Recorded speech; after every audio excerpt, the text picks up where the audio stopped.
माध्यमातून कसे वेगवेगळे कृती घेऊन मूळाक्षरावरून वेगवेगळ्या कृती घेतल्यामुळे आपला भाषिक विकास कशा प्रकारे करू शकतो त्याबद्दल मी थोडक्यात एक दोन गोष्टी सांगणार आहे. समजा हे आपलं मूळाक्षर कार्ड आहे, तुमच्याकडे जरी उपलब्ध नसलं तरी तुम्ही जरी लिहून दिलं त्याला, आता हे कोणतं मूळाक्षर आहे, मग त्याला आपल्या घरातल्या वस्तू सुद्धा आपण सांगू शकतो की क पासून सुरू होणाऱ्या वस्तूंची नावे लिहा. आता पहिलीचे मुलं असतील त्यांना तुम्ही आधी सांगायला लावा तोंडी, दुसरीचे असतील त्यांना लिहायला लावा, आणि तिसरीचे मुलं असतील तर एकाच कृतीचा तिन्ही वर्गांना कसा वापर करायचा ते सांगते.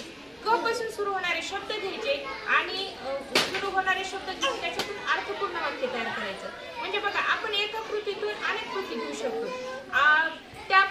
हे झालं शब्द तयार करण्याचं. त्यानंतर समजा आपण ह्यातले शब्द घेतले तर ते शब्द साखळीप्रमाणे, आता क चा एकच शब्द घेतला तर त्याची शब्द साखळी वेगळी तयार करायची, क चा दुसरा शब्द घेतला त्याची शब्द साखळी वेगळी तयार करायची, किंवा शेवटच्या अक्षराने सुरू होण्यापेक्षा फक्त क ने सुरू होणारे. आता क चे असतील त्यात आपण चौदाखडीचा वापर करू शकतो.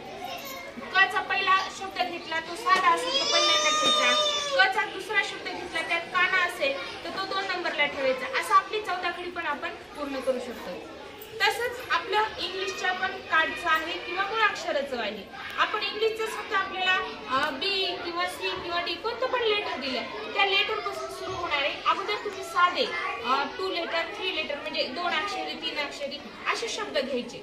मग ते आपल्या परिचयाचे असतील ते घ्यायचे आणि घेतल्यानंतर मग ह्याचं चित्र, तुम्हाला चित्र जर उपलब्ध झाले तर छानच आहे, किंवा तुमच्या घरात ज्या वस्तू असतील त्याचं सुद्धा तुम्ही जोडी लावू शकता. की म्हणजे बी आहे, बी पासून सुरू होणाऱ्या एखादी वस्तू असेल, सुरू होणारी म्हणजे ते नाव सुरू होणारी वस्तू असेल तर तुम्ही त्याची जोडी लावू शकता. पण ह्याच्यामुळे काय होणार आहे की त्या मुलांना इंग्रजीची भीती प्रथमतः पहिली निघून जाणार आहे, कारण त्याला त्या वस्तूचा इंग्रजीमध्ये त्या वस्तूला काय म्हणायचं ही संकल्पना त्याची तिथं स्पष्ट होत आहे. फक्त तुम्ही त्याची ती भीती घालवण्यासाठी जर ही कृती केली तर त्याला कालांतराने तो स्पेलिंग सुद्धा मनाने त्याचे होऊन जाणार आहे. पाठांतर करण्यापेक्षा जेव्हा आपल्याला आता बास्केट, सगळेजण बास्केट म्हणतात, कुणीच असं नाही की आपल्या टिफिन बॅगला टिफिन बॅग म्हणतात. म्हणजे बघा त्यांना ते इंग्रजी शब्द वापरते, तुम्ही पण वापरतात, पण त्यांना माहितीये का ही इंग्रजी का मराठी येते, म्हणजे त्यांना ऑलरेडी ते, फक्त आपण त्याचं रूपांतर काय करायचे, जसा वर्ग वाढत जाईल तसं त्याला स्पेलिंगची जोड घालायची आहे. की बाबा टिफिन, मग हा इंग्रजी शब्द आहे याची स्पेलिंग असेल. ह्या असे विविध तुम्ही तुमच्या कल्पकतेप्रमाणे वेगवेगळे उपक्रम घेऊ शकतात आणि या उपक्रमामुळे आणखी त्यांचा शब्दसंग्रह जितका वाढेल तितकी त्यांना लिखाणाला म्हणजे सोयीचं जाणार आहे. पहा तुम्ही इंग्रजीचं तसंच आहे, मराठीचं जितके मराठीचे शब्द तुम्हाला जास्त माहीत आहेत तेवढं तुम्हाला त्या लिखाणामध्ये त्या लिखाणाला सौंदर्यात रूपांतर करता येईल. तुम्हाला तोंडी खूप काही सांगता येतं, पण जर तुमच्याकडे शब्दसंग्रह नसला तर त्यांना लिहिता येत नाही. आपल्याकडे पण बरेच मुलं असतात तोंडी एवढं छान वर्णन करतात पण लिहायला गेलं की त्यांना येत नाही. तर ह्याचा मागचा हे आहे की त्यांनी शुद्ध लेखनामध्ये कच्चे आहे. मग तुम्ही काय करणार की तुमच्या घरामध्ये ज्या वस्तू आहेत मग ह्या सगळ्या वस्तूंची यादी कर, किचन मधल्या वस्तूंची यादी कर, बेडरूम मधल्या वस्तूंची यादी कर, शेतातल्या अवजारांची यादी कर किंवा आपल्या शेतातल्या पिकांची यादी कर. मग ती यादी केल्यानंतर तुम्ही जर ती पडताळून पाहिलं तर त्यांच्या लक्षात आणून दिलं की बाबा हा लिखाणात असा शब्द लिहिलाय, तर तुमच्या पण लक्षात येईल की आपला विद्यार्थी कशामध्ये कच्चा आहे. मात्रा चुकतोय, काना चुकतोय, उकार चुकतोय, हे 14 खडीतले जे आपले 14 स्वर आहेत ते कोणत्या जागी कसे लिहायचे, जोपर्यंत तुम्ही अशा कृती करून घेणार नाही तोपर्यंत त्यांचं श्रुत लेखन चांगलं होणार नाही. आणि ह्या कृती तुम्ही प्राथमिक स्वरूपात घेतल्या ना ते आपोआप त्यांना ज्या काही कल्पना आहेत ना, बरेच मुलं आहेत, आता आम्ही गावात यात्रा झाली, काही सणवार झाला सांगतो ते लिहून आणतात, पण त्यांच्या लिखाणात शुद्ध लेखनामध्ये चुका होतात. त्याच्यासाठी ह्या कृती छान आहे आणि ह्या कृतीमधून तुमचं खूप हे, मग ठीक आहे त्याचं वाक्य बनवू शकतो आपण. आता 3री 4थीची मुले की आता शेताची आपण यादी केली, मग त्याच्या प्रत्येक शब्दापासून आपल्याला एक वाक्य तयार आहे. प्रत्येक शब्दापासून कोणता पण एक शब्द लिहायला हवा तुम्ही, मग ती घरातले असतील, दारातले असतील, शेतातले असतील, त्या प्रत्येक शब्दाचे तुमचे वाक्य तयार होते. आणि ही कृती जर तुम्ही केली ना निश्चितच तुम्हाला खूप फायदा होणार आहे. आणि खरं शासनाचं आता आपण पाहिले की आपला सगळ्यात रिस्पॉन्स एवढा छान आहे आपल्या माता पालकांचा, आणि त्याचा आनंद मेन म्हणजे तुम्हाला.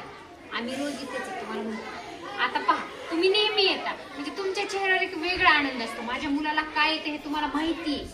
हे तुम्हाला माहिती आहे ना माझ्या मुलाला कुठपत उजळणी येते. आता हे सगळं चाललंय. हे कितवीपर्यंतच्या मुलांसाठी मेन पहिली ते तुम्ही सांगितलं तर तुम्हाला ते लक्षात येणार.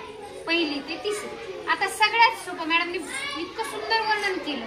काहीच करायची गरज नाही. सरळ आपलीतला मंगळवारचा बाजार असतो आपल्याला माहित झाले.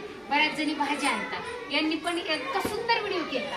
बटाटे कोणते, वांगे कोणते, त्याही पुढे जाऊन फळभाज्या काढ, पालेभाज्या बाजूला काढ, फक्त फळं काढ, परत आणखी हिशोब कर. इतकं सुंदर त्यांनी हिशोब घेतला मुलांना. म्हणजे आपल्याला मुलांना लक्षात पण येणार नाही की तुम्ही त्यांच्याकडून हे अभ्यासाच्या बाबतीत घेताय. म्हणजे आपला उद्देश खेळाकडून जायचंय आपल्याला अभ्यासात. की घे निवडच वही आणि पेन आणि बस, अजिबात उद्देश नाही. तुम्ही जेवढं मुलांमध्ये खेळण्याच्या माध्यमातून जाणार. आता सरळ वाट्या घेतल्या, तांब्या घेतल्या, ताट घेतल्या, तुम्ही त्याच्या भांडी वर्गीकरण. मॅडम सांगते वर्गीकरण करा. ती वर्गीकरणामध्ये ह्या रॅकमध्ये काय आहे, ही ताट सगळे ताटच घेतो. बिलकुल वाटी देणार नाही तुमच्या, तो ताटच आणून देणार. तुम्ही सांगितलं तांब्यान, तो बिलकुल फुलपात्र देणार नाही, तो ताब्यात देणार. आता तुम्ही 3च अक्षर लिहिले, ऑलरेडी त्यांच्याकडे लिहिलेलं असतं वहीमध्ये. तुम्ही हे तेवढेच कट केले, व स, याच्या पुढे जाऊ. बघ बरं सांग, तू वर्गात शिकला. ते सांगणार हे स आहे, हे व आहे. हा, हे बिलकुल सांगणार. तुम्ही परत त्याला झाकून ठेवलं. सांग बरं तू कोणते अक्षर पाहिलीस.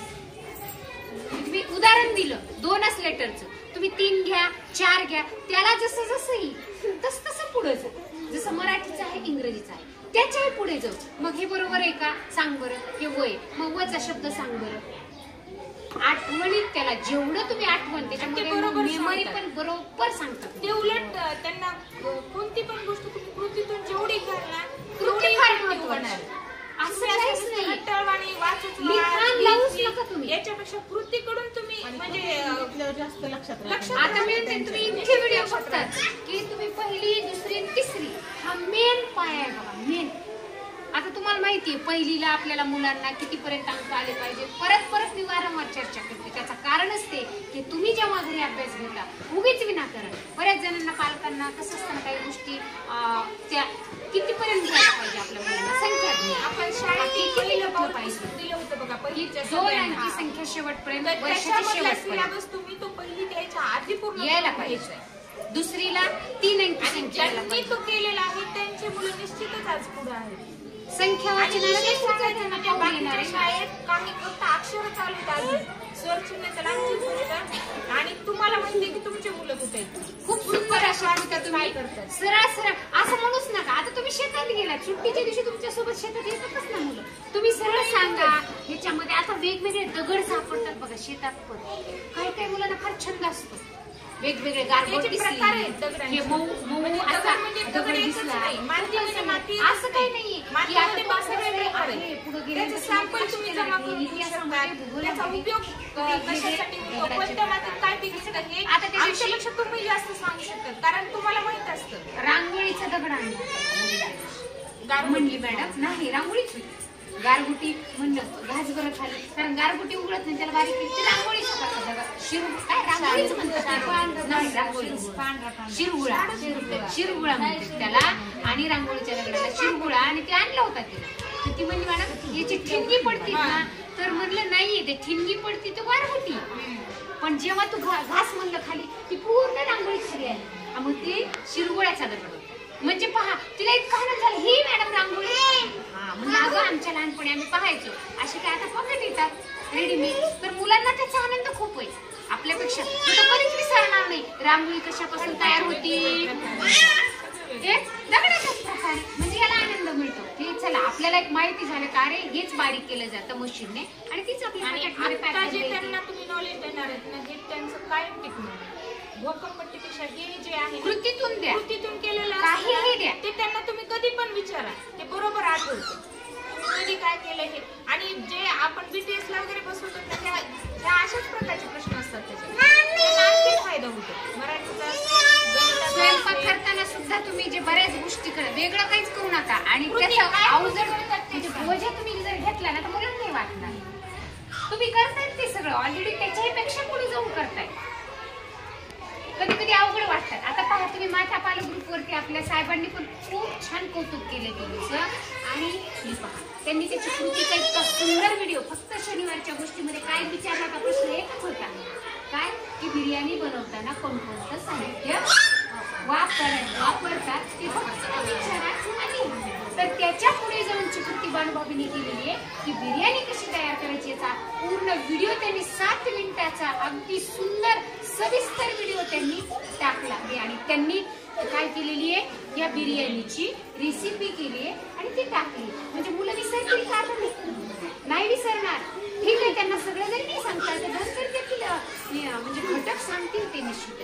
मग असं तुम्ही काही बसवा त्यांना सांगा, त्यांना घटक पण असतात की कोणता पदार्थ आता विज्ञान काय आहे, परिसर अभ्यास काय, पण ते पदार्थ बनवताना वेगळं अगोदर नाही ना काही. कोणती केली, नंतर कोणती केली, त्याच्यानंतर कोणती केली, असं शिकवायचं. आणि मुलांना आणि त्यांना तो क्रमवार लावायचा पण असतो. BTS मध्ये MTS मध्ये मी काय वापरलं, आधी काय टाकलं, नंतर काय टाकलं, किंवा याच्यात जर मीठ नाही टाकलं तर कसं लागलं, असे वेगवेगळे तुमच्या कल्पकतेने वेगवेगळे प्रश्न विचारून त्यांना बोलतं करा.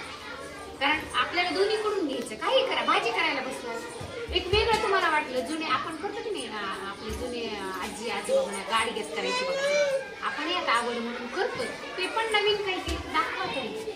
चुलीवर स्वयंपाक कसा करायचा सांगितलं तुम्ही. आपला आहार, आता काही नाही वेगळं, आपला आहार कसा बनवायचा, आपलं जेवण कसं असलं पाहिजे, सरळ बसल्या चर्चा करा. झालं तुमची कृती पूर्ण. परिसर अभ्यासचा घटक आहे सगळा जो परिसरामध्ये छान.